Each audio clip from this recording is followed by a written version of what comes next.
Hi friends, welcome back to my channel. ഇന്നൊരു flower making video ആണ്. അപ്പോൾ ഈ ഒരു ഫ്ലവർ ഉണ്ടാക്കാൻ വേണ്ടിയിട്ട് പേപ്പറോ അല്ലെങ്കിൽ ക്ലോത്തോ ഒന്നുമല്ല ഞാൻ ഉപയോഗിച്ചിട്ടുള്ളത്. നമ്മൾ സാധാരണ വീട്ടിലുണ്ടാവുന്ന ഒരു വസ്തു ഉപയോഗിച്ചിട്ടാണ് ഈ ഒരു ഫ്ലവർ ഉണ്ടാക്കിയിട്ടുള്ളത്. ഈ ഫ്ലവറിൻ്റെ പെറ്റൽസ് ഉണ്ടാക്കാൻ വേണ്ടിയിട്ട് ഇതുപോലുള്ള വാഴയുടെ ഇലയാണ് നമുക്ക് വേണ്ടത്. അപ്പോൾ ഇത് തലേ ദിവസം നന്നായിട്ട് മഴ ഉണ്ടായിരുന്നതുകൊണ്ട് ചെറിയൊരു ഈർപ്പുണ്ട്. അപ്പോൾ നമുക്ക് ഈസി ആയിട്ട് തന്നെ ഇങ്ങനെ വലിച്ചെടുക്കാൻ പറ്റും. ഇനി നന്നായിട്ട് ഉണങ്ങി നിൽക്കുന്ന ഒരു സമയത്താണെന്നുണ്ടെങ്കിൽ നമ്മളിത് തണ്ടോടുകൂടി പറിച്ചെടുത്തിട്ട് കുറച്ച് സമയം ഒന്ന് വെള്ളത്തിലിട്ട് വെച്ചാൽ മതി. എന്നിട്ട് നമ്മളിങ്ങനെ നമ്മുടെ ആവശ്യമായിട്ടുള്ളൊരു ഷേപ്പിൽ ഇങ്ങനെ കട്ട് ചെയ്തെടുത്താൽ മതി. അങ്ങനെ ആകുമ്പോൾ നമുക്ക് ഈസി ആയിട്ട് തന്നെ ചെയ്തെടുക്കാൻ പറ്റുന്നതാണ്. ഇനി ഇതിനെ നമുക്ക് ആവശ്യമായിട്ടുള്ള വീതിയിലൊന്ന് പിച്ചെടുക്കണം. അപ്പോൾ കത്രികേണ്ട ആവശ്യമൊന്നുമില്ലത് നീളത്തിൽ അങ്ങോട്ട് മുറിഞ്ഞു പോരും. പക്ഷേ എല്ലാ പെറ്റൽസും ഒരേ അളവിൽ, അതായത് ഒരേ വീതിയിലാവാൻ വേണ്ടിയിട്ട് ശ്രദ്ധിക്കുക. നമ്മളൊരു 4 അല്ലെങ്കിൽ 5 വെച്ചിട്ടാണ് ചെയ്യുന്നത്. അപ്പോൾ ഇതുപോലെ നീളത്തിലാക്കിയിട്ട് നമ്മൾ കൈ വെച്ചിട്ടൊന്ന് മുറിച്ചെടുത്താൽ മതി. ഇനി ഫ്ലവറിൻ്റെ സ്റ്റിക്ക് ഉണ്ടാക്കാൻ വേണ്ടിയിട്ട് ഇതുപോലെയുള്ള ചങ്ങണപ്പുല്ലിൻ്റെ സ്റ്റിക്കാണ് ഞാൻ എടുത്തിട്ടുള്ളത്. ഇതൊരു സീസണിൽ നമ്മൾ പറിച്ചെടുത്തിട്ട് ഇങ്ങനെ ഉണക്കി വെച്ചതായിരുന്നു. എന്നിട്ട് അതിൻ്റെ സ്റ്റേമൻസ് ആക്കാൻ വേണ്ടിയിട്ട് അതിൻ്റെ തന്നെ ഫ്ലവേഴ്സാണ് എടുത്തിട്ടുള്ളത്. ചങ്ങണപ്പുല്ലിൻ്റെ ഫ്ലവേഴ്സാണത്. ഇതും ഇങ്ങനെ നമ്മൾ പറിച്ചെടുത്തിട്ട് ഡ്രൈ ആക്കി വെച്ചതാണ്. ഈ ഒരു പുല്ലിൻ്റെ മുകളിലുള്ള ഒരു പൊടിയൊക്കെ ജസ്റ്റ് ഒന്നിങ്ങനെ ഇളകിപ്പോകും. അല്ലാതെ വേറെ പ്രശ്നങ്ങളൊന്നും ഉണ്ടാവില്ല. എത്ര കാലം കേടാവാതിരിക്കും. ഇതിൻ്റെ സ്റ്റേമൻസൊക്കെ ഇങ്ങനെ ബഞ്ചായിട്ടാണ് നമ്മൾ വെച്ച് കൊടുക്കുന്നത്.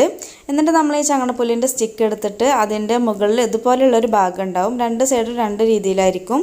ഈ ഒരു ഭാഗത്താണ് നമ്മൾ ഈ സ്റ്റേമൻസൊക്കെ കെട്ടി കൊടുക്കേണ്ടത്. ഈ ഒരു ഭാഗത്താകുമ്പോൾ അത് നല്ല ടൈറ്റായിട്ട് തന്നെ പിടിച്ച് നിന്നോളും. അല്ലാന്നുണ്ടെങ്കിൽ ആ വടി നല്ല സ്മൂത്താണല്ലോ, അപ്പോൾ പെട്ടെന്ന് തന്നെ അഴിഞ്ഞു പോരും. അപ്പോൾ അതുകൊണ്ടാണ് ഈ ഒരു മുകൾ ഭാഗത്തായിട്ട് ചെയ്യുന്നത്. സാധാരണ നമ്മൾ തയ്യലിനൊക്കെ ഉപയോഗിക്കുന്ന സെയിം ത്രെഡ് വെച്ചിട്ടാണ് ഇതൊന്ന് കെട്ടി കൊടുക്കുന്നത്. ഇനി നമ്മൾ നേരത്തെ ചീന്തി എടുത്തിട്ടുണ്ടായിരുന്ന ആ ഒരു വാഴയുടെ ഇലയുടെ ഒരു പീസ് എടുക്കാം. എന്നിട്ട് അതിൻ്റെ സെൻറ്റർ ഒന്ന് ഫോൾഡ് ചെയ്തിട്ട് അതിൻ്റെ അടിഭാഗം ഇതുപോലെ ഒന്ന് കൂട്ടി പിടിക്കുക. എന്നിട്ട് നമ്മൾ ആ സ്റ്റേമിനെ കെട്ടിയ ഒരു ഭാഗത്ത് തന്നെയായിട്ട് ഇതും കൂടെ ഒന്ന് കെട്ടി കൊടുക്കുകയാണ്. അപ്പോൾ ഈ ഒരു സാധാരണ ഒരു ത്രെഡ് വെച്ചിട്ട് തന്നെയാണ് കെട്ടി കൊടുക്കുന്നത്. അതിങ്ങനെ 2-3 പ്രാവശ്യമാക്കിയിട്ട് ചുറ്റി കൊടുക്കുക. എന്നിട്ട് ജസ്റ്റ് ഒന്ന് നോട്ടിട്ട് കൊടുത്താൽ മതി. ഇതേ രീതിയിൽ ഇതിൻ്റെ ഓപ്പോസിറ്റായിട്ട് അടുത്ത പെറ്റൽസ് കൂടെ വെച്ച് കൊടുക്കുകയാണ്. ഇങ്ങനെ 4-5 പെറ്റൽസ് നമുക്ക് വെച്ച് കൊടുക്കും. ഞാനിപ്പോൾ 4 ചെയ്യുന്നുള്ളൂ. പിന്നെ നമ്മളിതിങ്ങനെ കെട്ടിക്കൊടുക്കുന്ന സമയത്തൊക്കെ ആയിട്ട് ചെറിയൊരു ഈർപ്പത്തോട് കൂടിയിട്ടുള്ള ലീഫായിരിക്കണം. ഇല്ലാന്നുണ്ടെങ്കിൽ അത് പൊടിഞ്ഞു പോവും. അത് പെട്ടെന്ന് ഇങ്ങനെ ചീന്തിപ്പോരും. അപ്പോൾ ചെറിയൊരു നനവോട് കൂടിയിട്ടാണ് ചെയ്യുന്നത്. ആ വീഡിയോയിൽ കാണുമ്പോൾ നിങ്ങൾക്ക് നനവുണ്ടെന്ന് തോന്നില്ല, പക്ഷെ നല്ലൊരു ഈർപ്പമുണ്ട്. ഇപ്പോൾ ഇങ്ങനെ 4 പെറ്റൽസും ഇങ്ങനെ കെട്ടി കൊടുത്തിട്ട് നല്ല ടൈറ്റായിട്ട് തന്നെ നോട്ടിട്ട് കൊടുത്തിട്ടുണ്ട്. ഇനി ഇതൊന്ന് പെയിൻറ്റ് ചെയ്യണം. ഞാനിത് വാട്ടർ കളറിൽ മുക്കിയെടുക്കാമെന്ന് വിചാരിച്ചിട്ടാണ് ആദ്യം പെയിൻറ്റ് ചെയ്യാതിരുന്നത്. പക്ഷെ നല്ല മഴയാണ്. അപ്പോൾ നമുക്കങ്ങനെ വെയിലത്ത് വെച്ച് ഉണക്കാനൊന്നും പറ്റില്ല. വാട്ടർ കളർ യൂസ് ചെയ്യുന്നുണ്ടെങ്കിൽ 2 ദിവസം നന്നായിട്ട് വെയിലത്ത് വെച്ചിട്ട് ഉണക്കണം. ഇപ്പോൾ ഇങ്ങനെ ഫ്ലവർ ആയി കഴിഞ്ഞപ്പോൾ പിന്നെ അതിൻ്റെ സ്റ്റേമൻസൊക്കെ ഒന്ന് ഒരേ ലെവലാക്കാൻ വേണ്ടിയിട്ട് ജസ്റ്റ് ഒന്ന് കട്ട് ചെയ്ത് കൊടുത്തു. അപ്പോൾ ഇതിനെ കളർ ചെയ്യാൻ വേണ്ടിയിട്ട് ഞാനിപ്പോൾ അക്രലിക് പെയിൻ്റാണ് എടുത്തിട്ടുള്ളത്. ഒരു ഓറഞ്ച് കളറാണ്. ഇത് ഒറ്റ കോട്ട് കൊടുത്താൽ തന്നെ മതി. ഒരുപാടൊന്നും 2-3 കോട്ടായിട്ട് കൊടുക്കേണ്ട ആവശ്യമൊന്നുമില്ല. കാരണം നല്ല ഡ്രൈ ആയിട്ടുള്ള ലീഫായിരുന്നു. അപ്പോൾ അതുകൊണ്ട് തന്നെ ആ ഒരു കളർ അതിൽ നല്ല രീതിയിൽ തന്നെ കാണുന്നുണ്ടായിരുന്നു. ഇതിൻ്റെ ഇതളുകൾക്കാണ് ഇപ്പോൾ നമ്മൾ ഈ ഒരു ഓറഞ്ച് കളർ കൊടുക്കുന്നത്.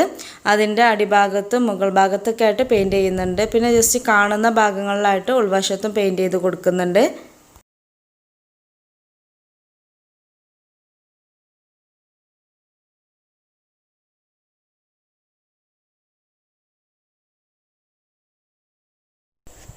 അത്യാവശ്യം നല്ല കളറുണ്ട് ഒറ്റക്കോട്ട് കൊടുത്തപ്പോൾ തന്നെ. അപ്പോൾ അത് കാണിക്കാൻ വേണ്ടിയിട്ട് ഞാനൊന്ന് വെളിച്ചത്തിലാക്കിയിട്ട് കാണിച്ചു തരുന്നതാണ്.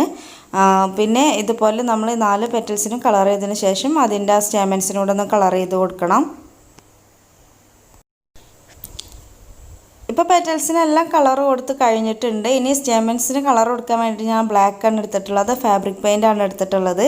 അപ്പോൾ ആ ഫാബ്രിക് പെയിൻറ്റ് വെച്ചിട്ട് ജസ്റ്റ് ഒന്നിങ്ങനെ ടച്ച് ചെയ്ത് കൊടുക്കുന്നുള്ളൂ. മുഴുവനായിട്ട് കൊടുക്കുന്നൊന്നുമില്ല. പിന്നെ ഞാൻ പറഞ്ഞല്ലോ ഞാനത് വാട്ടർ കളർ ഉപയോഗിക്കാനാണ് വിചാരിച്ചിട്ടുണ്ടായിരുന്നത്, അതുകൊണ്ടാണ് ആദ്യം പെയിൻറ്റ് ചെയ്യാതിരുന്നത്. അപ്പോൾ ഇങ്ങനെ പെയിൻറ്റ് ചെയ്യുകയാണെങ്കിലും നമ്മളിങ്ങനെ കെട്ടി കൊടുക്കുന്നതിന് മുന്നേ ആയിട്ട് ചെയ്യുന്നതായിരിക്കും ഒന്നും കൂടെ ബെറ്ററായിട്ട് എനിക്ക് തോന്നിയത്. ഇപ്പോൾ ഇതിൽ പെയിൻ്റൊക്കെ ഉണങ്ങിയിട്ടുണ്ട്. ഇനി നമ്മൾ ഇതിൻ്റെ ഈ ഒരു നമ്മൾ കെട്ടിട്ട് കൊടുത്ത ഭാഗം ഉണ്ടായിരുന്നല്ലോ, ആ ഭാഗം ഒന്ന് വൃത്തിയാക്കാൻ വേണ്ടിയിട്ട് ഒന്ന് ഗ്രീൻ ടേപ്പ് വെച്ചിട്ട് ഒന്ന് ചുറ്റി കൊടുക്കുകയാണ്.